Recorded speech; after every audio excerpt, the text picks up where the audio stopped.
question, please let me know by using the raise your hand feature or just saying something in the chat. We'll start off with John Blau. Dylan, you guys were obviously able to have some success on the ground last week. Some of it seemed to be, outside zone runs with cutbacks for Tim and things like that, moving laterally and walling off and things. What do you think you guys found last week that was successful that you can kind of bring forward to Wisconsin?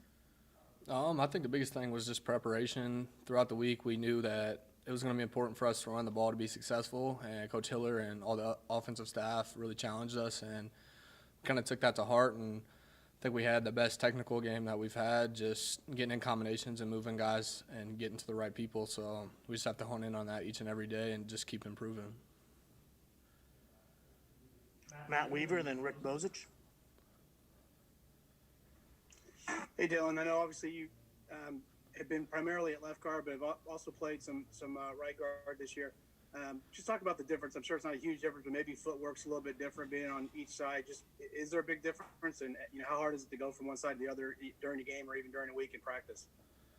It's a little adjustment every now and then, but throughout the year I've been playing both sides, so I've gotten pretty comfortable at both.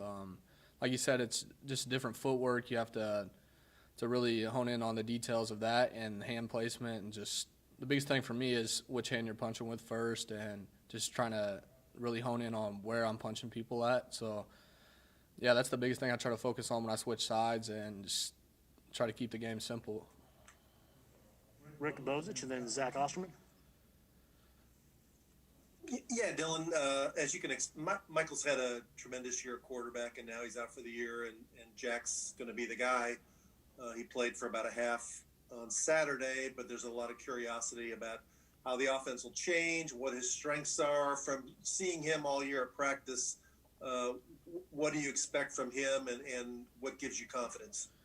I mean, obviously we feel for Mike, like we're going to love him and support him any way we can, but the mantra around here is next man up, and we expect him to do just the same thing that Mike was doing. No matter what position group you're at here, if somebody goes down, you have to be ready and to step up and do the job, and we expect them to do the job, and we have all the faith in the world that he's going to come in and do whatever he has to do to help us win. Zach, and then Jordan Gould.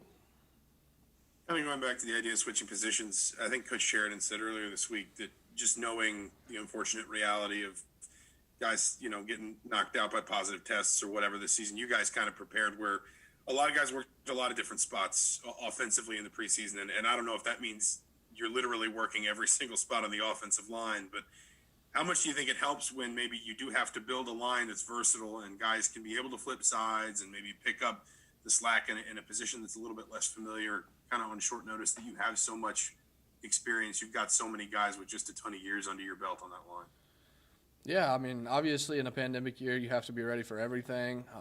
Even if it wasn't a pandemic year, I think it's very important that every person understands each spot on the line, what you have to do. I think that's very important in building a cohesive line and understanding what other guys are seeing and what their job is. And I believe if that happens, everybody will be in sync and we'll be more successful as an offensive line. So, yeah, it's very important for the center to know what the guards are doing and the tackles are doing, and outside in as well. So that's just very important that we hone in on those details, understand where everybody's going, and just the basic concept of each play we're running.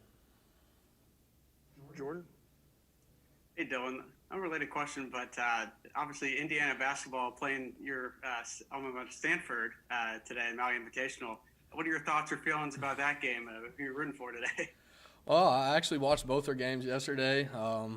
Obviously, I want Indiana to win. I became a big fan of them last year. I started to go to the games before everything got shut down, so that was just an amazing atmosphere to be able to go and experience. And I believe it's going to be a great game. They both have great teams, but I'm going to go with the Hoosiers today. Last one, John Blau. Coach Allen was talking about just, everybody having to pick up their game, 1% because Mike's not in there anymore. And obviously a new quarterback in there. How much does the offensive line take it upon themselves that you have to establish the run and that you have to do just a little bit more to kind of help Jack in his first start? Yeah, I think it's very important. Obviously, we know Jack's going to get his job done, and we have to do everything we can to help make the game easier for him. Obviously, Wisconsin's got a very good defense, and we're going to have to improve tremendously from last week, and that's really the goal every week, is just improve from what we did last week, learn from our mistakes, really hone in on those details, and just go out there and perform the best we can for the other position groups so the guys in the backfield can get going. The wide receivers have time to get open. And I mean, every week the offensive line approaches it as it's on us to win the game, and that's really our job, and that's what we have to go out and do this Saturday. Thank you, Dylan. Thank you all. Tim Ball.